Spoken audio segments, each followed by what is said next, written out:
At 9 o'clock the next morning his servant came in with a cup of chocolate on a tray and opened the shutters. Dorian was sleeping quite peacefully, lying on his right side, with one hand underneath his cheek.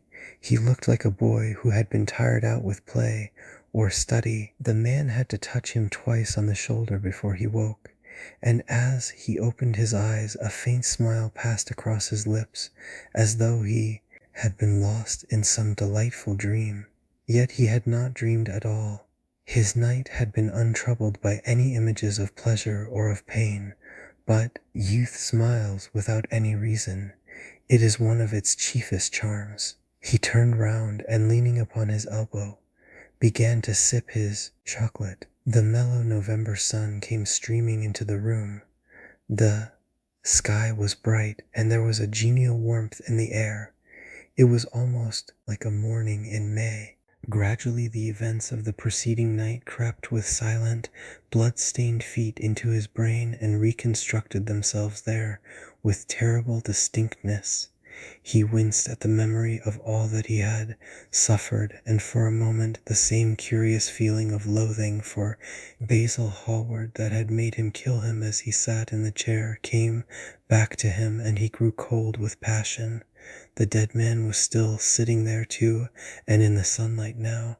How horrible that was! Such hideous things were for the darkness, not for the day. He felt that if he brooded on what he had gone through, he would sicken or grow mad.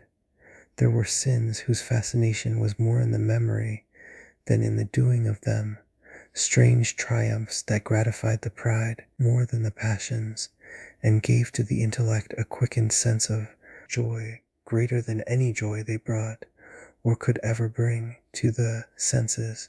But this was not one of them.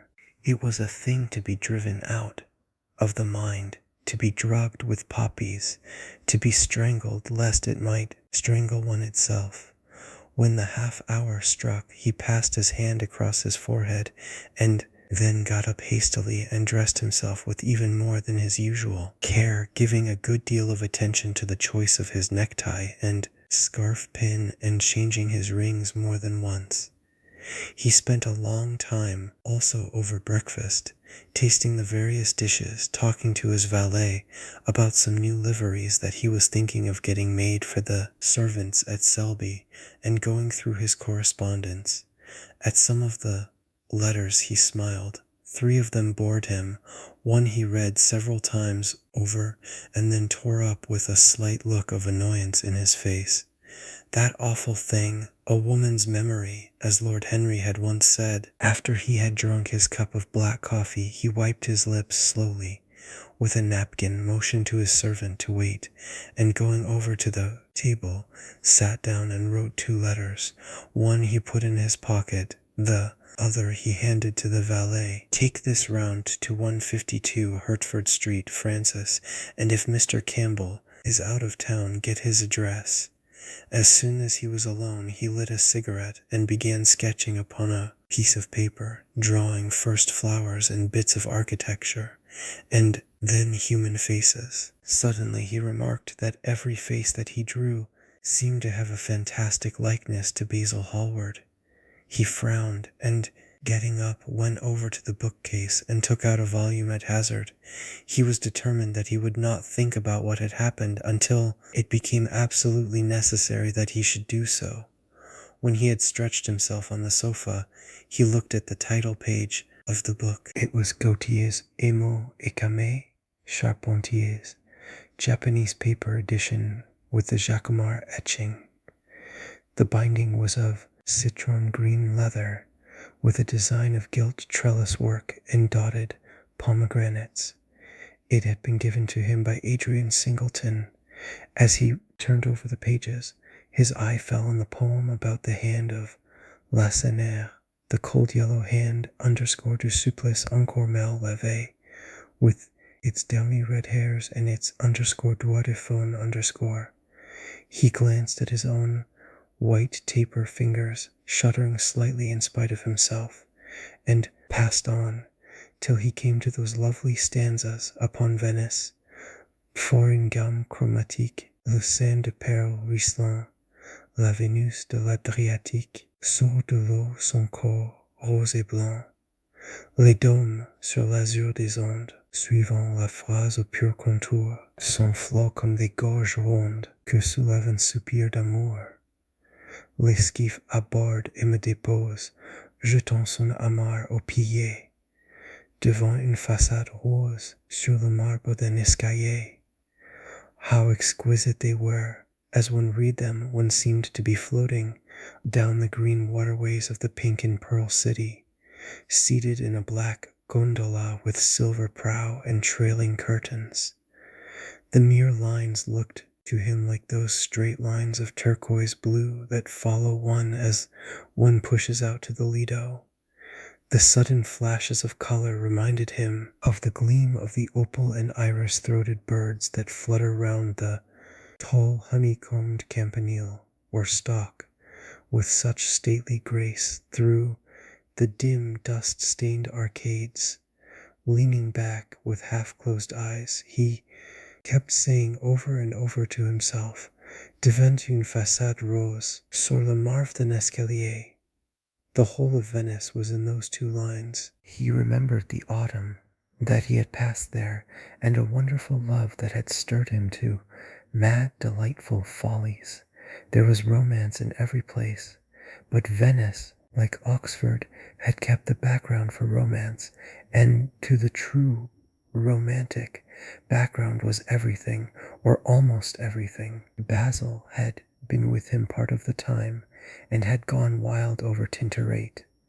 Poor Basil! What a horrible way for a man to die!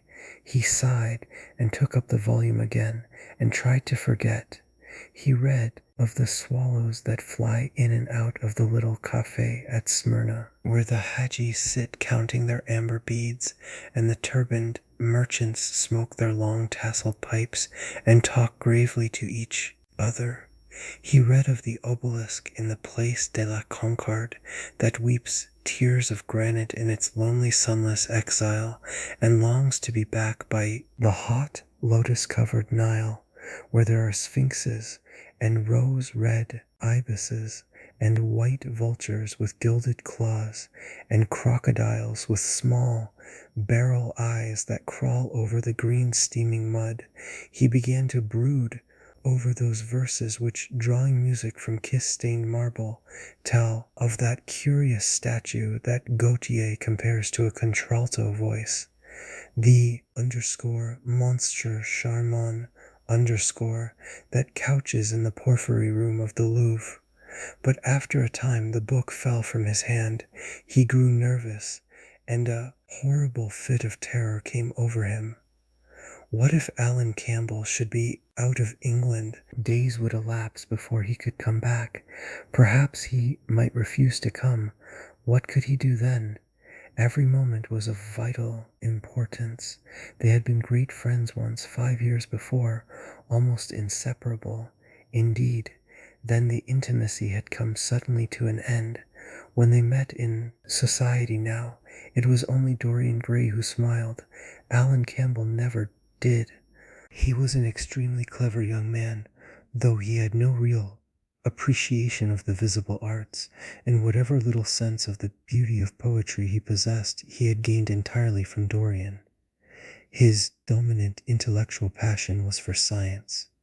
At Cambridge, he had spent a great deal of his time working in the laboratory, and had taken a good class in the natural science tripos of his year. Indeed, he was still devoted to the study of chemistry, and had a laboratory of his own in which he used to shut himself up all day long, greatly to the annoyance of his mother, who had set her heart on his standing for Parliament, and had a vague idea that a chemist was a person who made up prescriptions. He was an excellent musician, however, as well, and played both the violin and the piano better than most amateurs.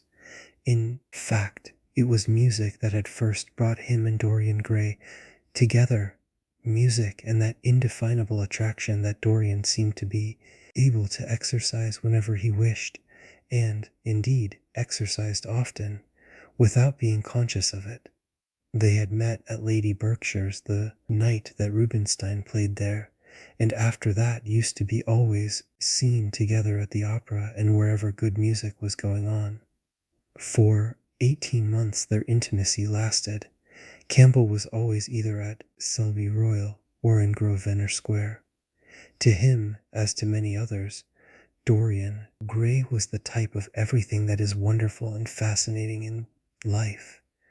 Whether or not a quarrel had taken place between them no one ever knew, but suddenly people remarked that they scarcely spoke when they met, and that Campbell seemed always to go away early from any party at which Dorian Gray was present. He had changed too, was strangely melancholy at times, appeared almost to dislike hearing music, and would never himself play, giving as his excuse, when he was called upon, that he was so absorbed in science that he had no time left in which to practice. And this was certainly true. Every day he seemed to become more interested in biology, and his name appeared once or twice in some of the scientific reviews in connection with certain curious experiments. This was the man Dorian Gray was waiting for. Every second he kept glancing at the clock. As the minutes went by, he became horribly agitated. At last he got up and began to pace up and down the room, looking like a beautiful caged thing. He took long, stealthy strides. His hands were curiously cold. The suspense became unbearable. Time seemed to him to be crawling with feet of lead, while he by monstrous winds was being swept towards the jagged edge of some black cleft of precipice. He knew what was waiting for him there, saw it, indeed, and, shuddering, crushed with dank hands his burning lids as though he would have robbed the very brain of sight and driven the eyeballs back into their cave. It was useless. The brain had its own food on which it battened, and the imagination, made grotesque by terror, twisted and distorted as a living thing by pain, danced like some foul puppet on a stand and grinned through moving masks. Then suddenly time stopped for him. Yes, that blind, slow-breathing thing crawled no more, and horrible thoughts, time being dead, raced nimbly on in front, and dragged a hideous future from its grave and showed it to him. He stared at it. Its very horror made him stone. At last the door opened and his servant entered. He turned glazed eyes upon him. "Mr. Campbell, sir," said the man. A sigh of relief broke from his parched lips, and the color came back to his cheeks. "Ask him to come in at once, Francis." He felt that he was himself again. His mood of cowardice had passed away. The man bowed and retired. In a few moments Alan Campbell walked in, looking very stern and rather pale, his pallor being intensified by his coal-black hair and dark eyebrows. "Alan, this is kind of you. I thank you for coming." "I had intended never to enter your house again, Gray, but you said it was a matter of life and death." His voice was hard and cold. He spoke with slow deliberation. There was a look of contempt in the steady, searching gaze that he turned on Dorian. He kept his hands in the pockets of his astrakhan coat, and seemed not to have noticed the gesture with which he had been greeted. "Yes, it is a matter of life and death, Alan, and to more than one person. Sit down." Campbell took a chair by the table, and Dorian sat opposite to him. The two men's eyes met. In Dorian's there was infinite pity. He knew that what he was going to do was dreadful. After a strained moment of silence, he leaned across and said, very quietly, but watching the effect of each word upon the face of him he had sent for, "Alan, in a locked room at the top of this house, a room to which nobody but myself has access, a dead man is seated at a table. He has been dead 10 hours now.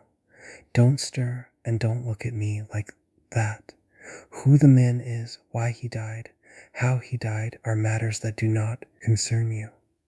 What you have to do is this. Stop, Gray. I don't want to know anything further. Whether what you have told me is true or not true doesn't concern me. I entirely decline to be mixed up in your life. Keep your horrible secrets to yourself. They don't interest me anymore. Alan, they will have to interest you. This one will have to interest you. I am awfully sorry for you, Alan, but I can't help myself. You are the one man who is able to save me. I am forced to bring you into the matter.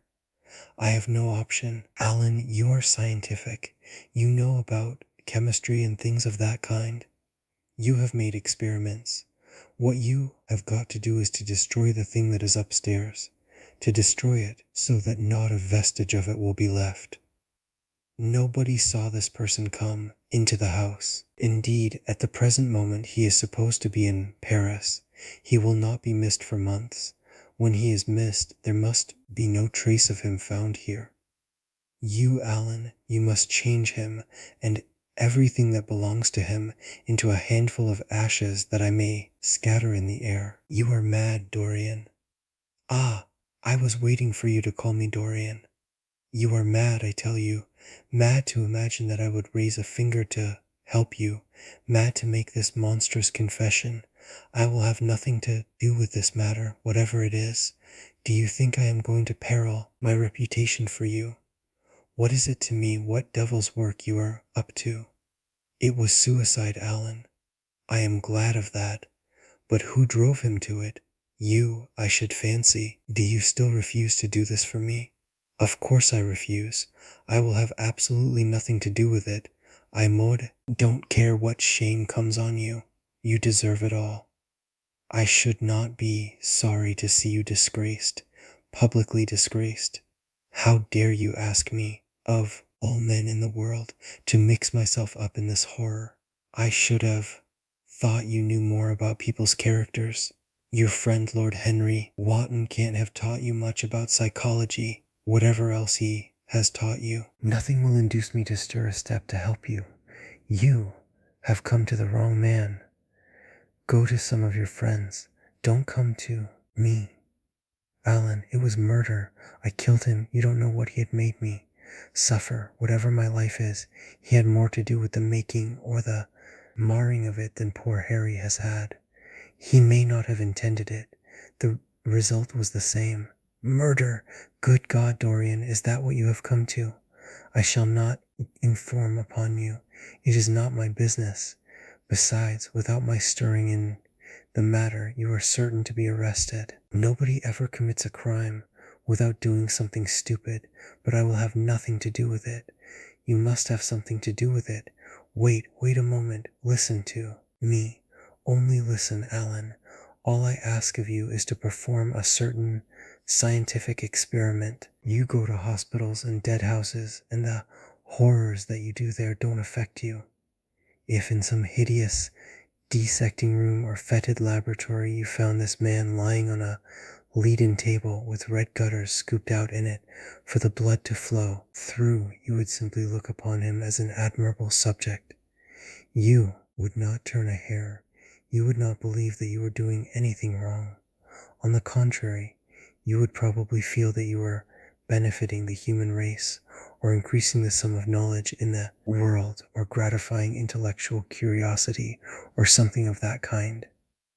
What I want you to do is merely what you have often done before. Indeed, to destroy a body must be far less horrible than what you are accustomed to work at. And, remember, it is the only piece of evidence against me. If it is discovered, I am lost, and it is sure to be discovered unless you help me. I have no desire to help you. You forget that. I am simply indifferent to the whole thing. It has nothing to do with me. Alan, I entreat you, think of the position I am in. Just before you came I almost fainted with terror.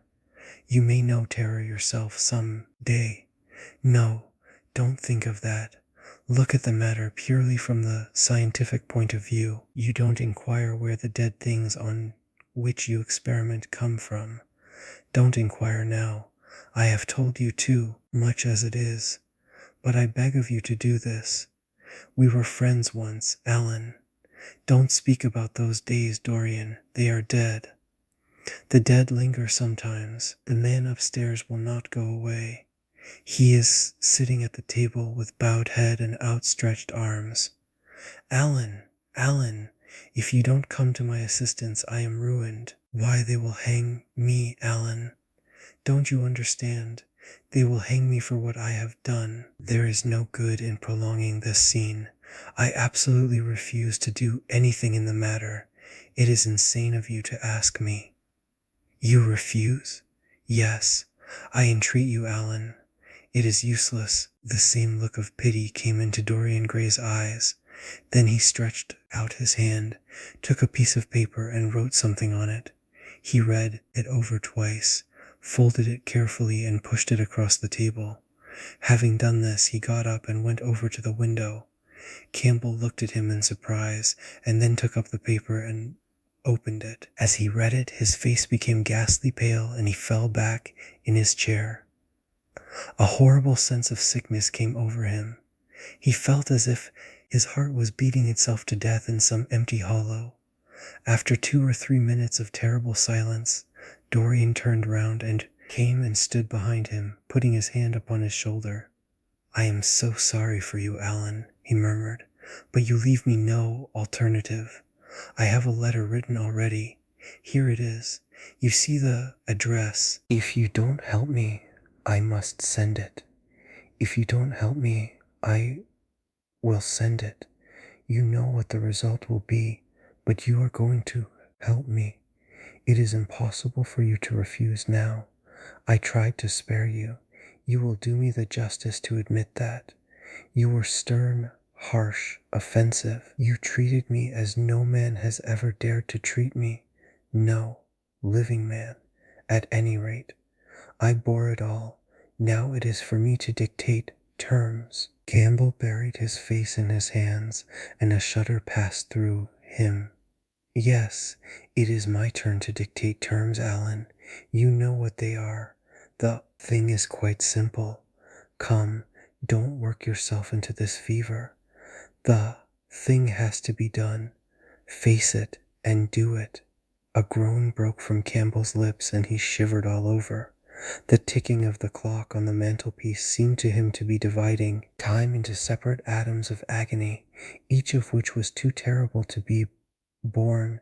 He felt as if an iron ring was being slowly tightened round his forehead, as if the disgrace with which he was threatened had already come upon him. The hand upon his shoulder weighed like a hand of lead. It was intolerable. It seemed to crush him. Come, Alan, you must decide at once. I cannot do it, he said mechanically, as though words could alter things. You must. You have no choice. Don't delay. He hesitated a moment. Is there a fire in the room upstairs? Yes, there is a gas fire with asbestos. I shall have to go home and get some things from the laboratory. No, Alan, you must not leave the house. Write out on a sheet of notepaper what you want, and my servant will take a cab and bring the things back to you. Campbell scrawled a few lines, blotted them, and addressed an envelope to his assistant. Dorian took the note up and read it carefully. Then he rang the bell and gave it to his valet, with orders to return as soon as possible and to bring the things with him. As the hall door shut, Campbell started nervously, and having got up from the chair, went over to the chimney-piece. He was shivering with a kind of ague. For nearly 20 minutes neither of the men spoke. A fly buzzed noisily about the room, and the ticking of the clock was like the beat of a hammer. As the chime struck 1, Campbell turned round, and looking at Dorian Gray, saw that his eyes were filled with tears. There was something in the purity and refinement of that sad face that seemed to enrage him. You are infamous, absolutely infamous, he muttered. Hush, Alan, you have saved my life, said Dorian. Your life, good heavens, what a life that is. You have gone from corruption to corruption, and now you have culminated in crime. In doing what I am going to do, what you force me to do, it is not of your life that I am thinking. Ah, Alan, murmured Dorian with a sigh, I wish you had 1,000th part of the pity for me that I have for you." He turned away as he spoke and stood looking out at the garden. Campbell made no answer. After about 10 minutes, a knock came to the door, and the servant entered, carrying a large mahogany chest of chemicals, with a long coil of steel and platinum wire and two rather curiously shaped iron clamps. "Shall I leave the things here, sir?" he asked Campbell. "Yes," said Dorian, "and I am afraid, Francis, that I have another errand for you. What is the name of the man at Richmond who supplies Selby with orchids?" "Hardin, sir." "Yes, Hardin. You must go down to Richmond at once, see Hardin personally, and tell him to send twice as many orchids as I ordered, and to have as few white ones as possible. In fact, I don't want any white ones. It is a lovely day, Francis, and Richmond is a very pretty place, otherwise I wouldn't bother you about it." "No trouble, sir. At what time shall I be back?" Dorian looked at Campbell. "How long will your experiment take, Alan?" he said in a calm, indifferent voice. The presence of a third person in the room seemed to give him extraordinary courage. Campbell frowned and bit his lip. "It will take about 5 hours, he answered. "It will be time enough then if you are back at 7:30, Francis. Or stay. Just leave my things out for dressing. You can have the evening to yourself. I am not dining at home, so I shall not want you." "Thank you, sir," said the man, leaving the room. "Now, Alan, there is not a moment to be lost. How heavy this chest is! I'll take it for you. You bring the other things." He spoke rapidly and in an authoritative manner. Campbell felt dominated by him. They left the room together. When they reached the top landing, Dorian took out the key and turned it in the lock. Then he stopped, and a troubled look came into his eyes. He shuddered. "I don't think I can go in, Alan," he murmured. "It is nothing to me." "I don't require you," said Campbell coldly. Dorian half opened the door. As he did so, he saw the face of his portrait leering in the sunlight. On the floor in front of it the torn curtain was lying. He remembered that the night before he had forgotten for the first time in his life to hide the fatal canvas, and was about to rush forward when he drew back with a shudder. What was that loathsome red dew that gleamed, wet and glistening, on one of the hands, as though the canvas had sweated blood? How horrible! It was more horrible, it seemed to him for the moment, than the silent thing that he knew was stretched across the table, the thing whose grotesque, misshapen shadow on the spotted carpet showed him that it had not stirred but was still there as he had left it. He heaved a deep breath, opened the door a little wider, and with half-closed eyes and averted head walked quickly in, determined that he would not look even once upon the dead man. Then, stooping down and taking up the gold and purple hanging, he flung it right over the picture. There he stopped, feeling afraid to turn round, and his eyes fixed themselves on the intricacies of the pattern before him. He heard Campbell bringing in the heavy chest, and the irons, and the other things that he had required for his dreadful work. He began to wonder if he and Basil Hallward had ever met, and, if so, what they had thought of each other. "Leave me now," said a stern voice behind him. He turned and hurried out, just conscious that the dead man had been thrust back into the chair and that Campbell was gazing into a glistening yellow face. As he was going downstairs, he heard the key being turned in the lock. It was long after 7 when Campbell came back into the library. He was pale, but absolutely calm. "I have done what you asked me to do," he muttered, "and now, goodbye. Let us never see each other again." "You have saved me from ruin, Alan. I cannot forget that," said Dorian, simply. As soon as Campbell had left, he went upstairs. There was a horrible smell of nitric acid in the room, but the thing that had been sitting at the table was gone.